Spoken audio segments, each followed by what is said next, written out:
My sons are pressuring me, so I am writing here to seek different opinions. My son has been married for 2 years now. We have a strained relationship. I prefer to keep my distance because I find it difficult to deal with her. She is an extremely picky eater and I don't understand why.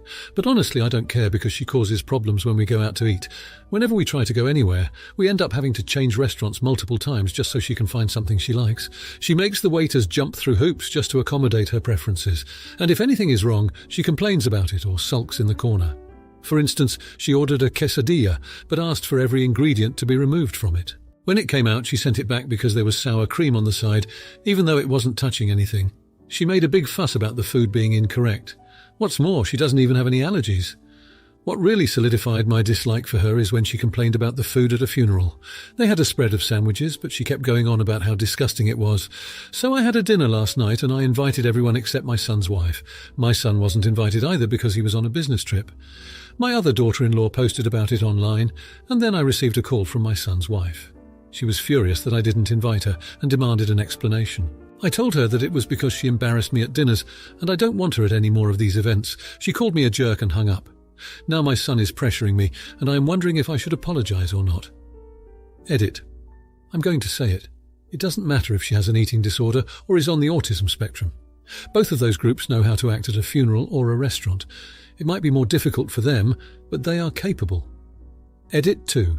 Just to clarify, I have 3 daughters-in-law and 1 son-in-law. I have good relationships with all of them except for this one daughter-in-law, 3 out of 4. The problem is not with me. They don't like her either. Also, I find the threat of withholding her kids from me if I don't give in to her demands to be quite ridiculous. I'm already a grandmother, and if she chooses to keep her kids away, that is her decision, and it would only be the kids who miss out on their grandparents on my son's side.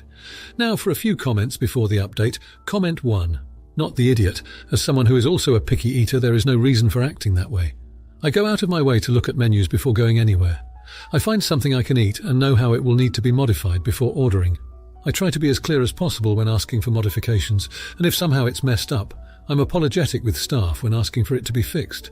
I understand I'm the difficult one in the situation and try to minimize the trouble to staff that my texture and food aversions can cause. In the spring I visited the DC area, and while there arranged to meet a cousin for dinner. When they asked where I might like to go, I let them know I had texture and food aversions and absolutely will not eat seafood. That I generally have no problem ordering something I like at Italian or Chinese restaurants or American fare or steakhouses. She sent me the link to a menu for one of their favourite places and asked if this place looked okay. I saw a few things on the menu that looked good and would require no or only a minor modification, so they made a reservation. We had a wonderful dinner, and my pickiness did not affect dinner in any way.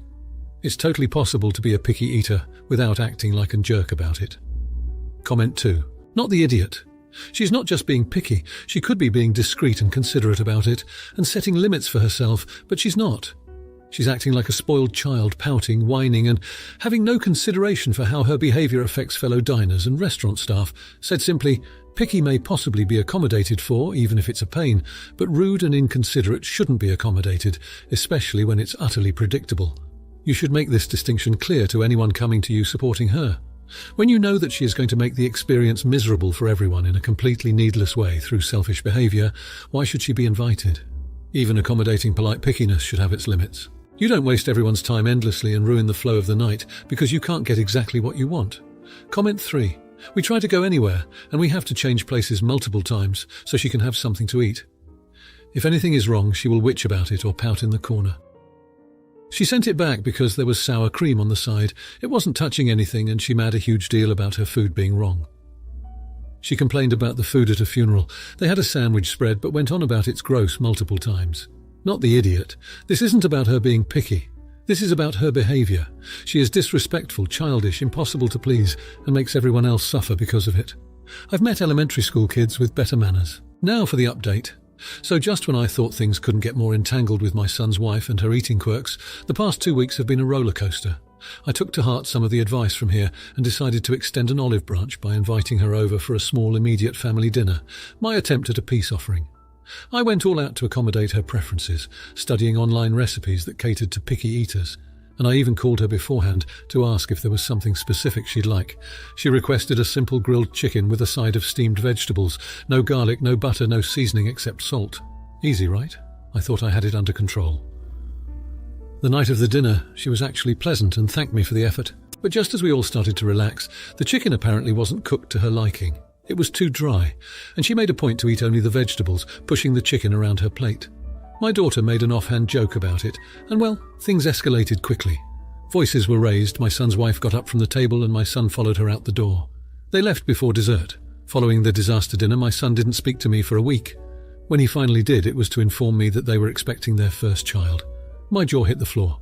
But here's the twist. My son admitted they'd been having marital problems, partly because of her picky eating, which turned out to be a symptom of an undiagnosed anxiety disorder she's now seeking help for. I was torn between feeling vindicated about my feelings towards her behavior and guilty for not being more compassionate. My son asked if we could all start therapy to work on our family dynamics, especially with a baby on the way. I agreed, realizing that my future grandchild's well-being is more important than past squabbles. In the meantime, we've had our first therapy session, and it was enlightening. I found out my other family members actually didn't dislike her. They were just feeding off my attitude towards her. That was a tough pill to swallow. We're far from resolving our issues, but I'm committed to trying. I'm not sure where this journey will take us, but it seems like we're moving in a direction I never expected. All because I tried to make a dinner that was supposed to be an apology, not a battleground. It's been a humbling couple of weeks, to say the least. Update, thank you to those who advised compassion. You were right. Now for the comments. Comment 1. Not the idiot for the initial misunderstanding regarding your son's wife's eating habits. It's not uncommon for people to be initially confused or frustrated by behaviors they don't understand, especially when it comes to family dynamics and shared meals. However, the fact that you were willing to not only invite her over for dinner to make amends, but also to attend therapy shows a commendable level of self-reflection and willingness to improve. Discovering that her eating quirks were linked to an undiagnosed anxiety disorder must have been a revelation, and it's good to hear that you're taking steps to accommodate and understand her better. It's important to remember that mental health issues can manifest in many ways, including through eating habits, and the support of family can make a significant difference in managing these conditions. Your acknowledgement of the influence your attitude had on the family dynamic highlights a mature approach to resolving conflicts and building a more compassionate family environment. Comment 2. You're the idiot for allowing your negative attitude toward your son's wife's eating quirks to influence other family members before seeking to understand the situation fully. It's vital to approach such matters with an open mind and a willingness to communicate without judgment. It's great that you're now participating in therapy and have recognized the need for compassion. But this should serve as a lesson that jumping to conclusions about someone's behavior, especially when it concerns health-related issues like anxiety, can be damaging and lead to unnecessary conflicts. Moving forward, it's important to maintain a supportive and non-confrontational environment, particularly now that a baby is on the way. The stress of expecting parents can be high, and they will need all the support they can get from their family. It's essential to foster a space where your son and his wife feel comfortable discussing their challenges without fear of criticism or misunderstanding. Comment 3. While you've shown growth by acknowledging your need for compassion and attending therapy, it's important to realize the error in initially handling the situation with your son's wife poorly. Relationships within a family, especially with in-laws, require delicate navigation and empathy. When you learned about her eating quirks, the first step should have been to approach her or your son with curiosity and kindness rather than judgment. It's not easy to manage an undiagnosed anxiety disorder, and dietary preferences or restrictions can often be a coping mechanism for underlying issues. By not immediately respecting her dietary needs, you unintentionally created an environment where she may have felt unwelcome or misunderstood. Moving forward, it's crucial to create a safe space for her to express her needs without fear of an argument. This is especially pertinent now that she is pregnant, since her well-being directly affects the health of your future grandchild. It is a positive step that you are engaging in therapy, but it's also important to continue educating yourself and other family members about anxiety disorders and how they can affect someone's life. Now for the next story. Now for I, 30-year-old female, have a half-brother, Enzo, 40-year-old male. We're not very close since we were both raised with our respective mothers, but he has always gone out of his way to help me with anything I've needed. Enzo married his wife, Steph, 33-year-old female, 2 years ago. Steph has a daughter, Alice, 4 years old, with her ex but has sole custody, and Enzo and Steph have a 7-month-old son, Teddy. I also have a 3-year-old daughter. Enzo and Steph moved to the city I live in when Steph got pregnant, and since then Steph developed a habit of showing up at my apartment building unannounced. It became a problem, and I talked to both her and Enzo about it, and she stopped until she gave birth. Now, she regularly drops by unannounced to leave Alice at my building for babysitting while she has to run errands or something. She's had her carpool drop Alice off at my apartment before. My poor housekeeper is a wonderful woman who has had to deal with Alice arriving unexpectedly while I'm out, and I feel terrible about it. I've told the concierge not to let her up and to say no one is in, but then I'll arrive to Alice waiting in the lobby, which is not safe, and the concierge has told me I can't make them responsible for a child. Steph keeps saying she only does it when she's desperate, but I don't see how she can be that desperate to run errands at least twice a week, and frankly, I'm not a nanny. If she's desperate, she needs to hire some help. I've spoken to Enzo, and he is always extremely apologetic and says he will talk to her, and I believe he does, but he also works during the day and can't police where she is at all hours. I reached my breaking point a couple of days ago when I returned from lunch to find Alice at home, having been dropped off since she had a half day at school. I apologised profusely to my housekeeper, who had spent time playing babysitter, and called Steph, but there was no answer. I called her several times, and then Enzo, who was on a business trip and distraught over the situation. Steph eventually turned up a couple of hours later, and I went ballistic. I said if she ever leaves Alice at my building again, I will call social services, and I will call them every single time she drops Alice off with me until they do something, because this is not my job, and she is an irresponsible and neglectful parent. She burst into tears and begged me to help out with Alice, but I said no, and reminded her I'd never said yes in the first place. She just kept dumping her kid here. Steph kept trying to guilt-trip me, but I was too exhausted and upset about the situation to be receptive, and eventually my husband had to tell her to leave.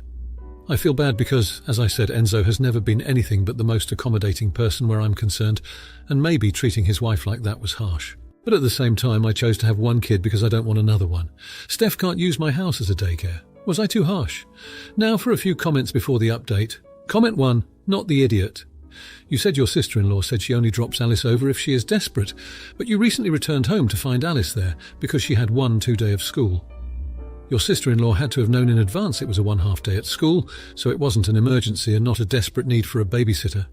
She also had to have had Alice with her to get her to your place, so why not just take her home? I think your sister-in-law is doing something sketchy that she doesn't want a child who can talk to be with her. On the 1/2 day, Alice was dropped off HRS before you returned from lunch, and your sister didn't show up until several HRS later. That's 4 or 5 HRS, and I can't imagine what would take that much time. That is an emergency. Since sister-in-law said she only drops Alice off when she's desperate, did you ask her what she was doing that required 4, 5 HRS without her child? The fact that she doesn't say where she is another red flag. Maybe you need to share how frequently this happens with Enzo. Comment 2. And GT. Enzo has never been anything but the most accommodating person. No. He apologises and says he's talked to her. Sounds very wishy-washy, and much like an excuse for him to stay on your good side enough that you'll keep taking care of Alice, because he at least is just so nice. He's basically doing the equivalent of throwing his hands up in the air and saying, "Welp, I tried, not my fault," then dusting his hands of the situation and leaving. If he actually wanted to help you, he'd discuss such options with her, such as getting their own nanny or sitter, and be more proactive about giving her consequences for her actions. If she does drop Alice off, call the police on the non-emergency number, or have the concierge or housekeeper do it if you're not home. Not the idiot. Comment 3. Not the idiot calls CPS every single time. Someone could take that child while she is abandoned in a building lobby for hours each time. Talking to your brother and her gets you nowhere. Do what you need to do. They were warned of the consequences you are prepared to give to their negligent actions. Sister-in-law should renegotiate her custody of Alice so that the bio-dad has full custody. She clearly doesn't want to have her daughter with her, and she is causing irreparable harm to that child. She should also get checked to see if she isn't suffering from postpartum. Now for the update. It's been a month since I last reached out about the situation with my half-brother Enzo's wife Steph and their kids. I wish I had better news, but things took a turn for the worse. 2 weeks ago, I got a call from my neighbour that there was an ambulance outside our building. My heart sank. It was Alice. She had wandered over again, but this time she tried to get into my apartment by herself. The neighbour found her crying in the stairwell, having tripped and sprained her wrist. I rushed back from work, guilt gnawing at me. It wasn't even my day, and yet there she was, hurt because she thought of my place as a refuge. Enzo was out of town for work, and when I called Steph, she was hysterical. She admitted to having been at a job interview across town and thought she could make it back before anyone noticed Alice was gone. It was a mess. The paramedics were kind, but they had to report the incident, and Child Protective Services got involved. Steph was under investigation for neglect. I was torn between anger and heartache. Enzo cut his trip short and came back to a whirlwind of accusations and social workers' assessments. The strain on their marriage became painfully apparent. Arguments echoed down the phone line whenever we spoke. The stress was eating away at them. The saddest part in all of this was watching Alice. She clung to me whenever I saw her, which was more often now because I voluntarily babysat to keep her from being alone. Steph's job hunt was put on hold, and she became a shadow of herself, barely able to function with the fear of losing her kids. The most recent blow came just a few days ago. Enzo and Steph's marriage crumbled under the weight of everything. Enzo is staying at my place now on the couch looking broken. We're trying to figure out what the next steps are, but the future looks bleak. Steph is with her parents, and the kids are shuffled between homes, looking more confused and scared each day. And through all this, I can't help but feel responsible. If only I'd been more understanding or helped Steph find proper childcare, or just been home that one time. Maybe none of this would have happened. It's a heartbreaking situation all around, and I'm just hoping we can find a way to give Alice and her little brother the stability and love they so desperately need. Now for the comments. Comment 1. Not the idiot. It's clear from your account that your intentions have always been to provide care and support for Alice and her family. Child Protective Services being involved was an unfortunate outcome of an accident, not something within your control. While the breakdown of Enzo and Steph's marriage is tragic, it's not fair to place the responsibility for their relationship issues on your shoulders. It seems like there were underlying issues that would have likely surfaced regardless of this incident. Your concern now for the children's well-being is commendable, and it's important that Alice and her brother receive stability and love during this difficult time. As long as you continue to act in the best interest of the children, you're doing the right thing. Comment 2. Not the idiot. In a situation as complex as this, it's easy to second-guess decisions and feel at fault for unforeseen consequences. However, the well-being of the children must be the priority, and from your description, that seems to be your focus. The involvement of Child Protective Services is not a matter to be taken lightly, but it also serves as a necessary system to ensure the safety of children.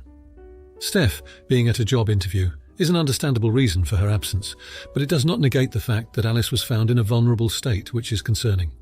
It's crucial now to engage in open and honest communication with all parties involved to ensure that the children have a supportive and stable environment moving forward. Comment 3. Not the idiot. It sounds like you are being a responsible and caring adult in a situation that quickly spiraled out of control. When Alice sprained her wrist, you were there to help, which is exactly what a good neighbour and family member should do. It's unfortunate that this incident led to CPS involvement, but it also highlights potential vulnerabilities in the family's arrangements that might have otherwise gone unnoticed. It's imperative now, more than ever, to ensure that Alice and her brother have consistent and nurturing care. While you feel responsible, remember that you cannot control the actions or reactions of others, including the dissolution of Enzo and Steph's marriage. It's commendable that you want to be there for the kids, and that alone shows you are not the jerk in this difficult scenario. If you liked this video, you'll probably like these too. Also, while you're here, please consider subscribing. It's your support that keeps this channel alive and allows me to make better and longer videos. Have a great day.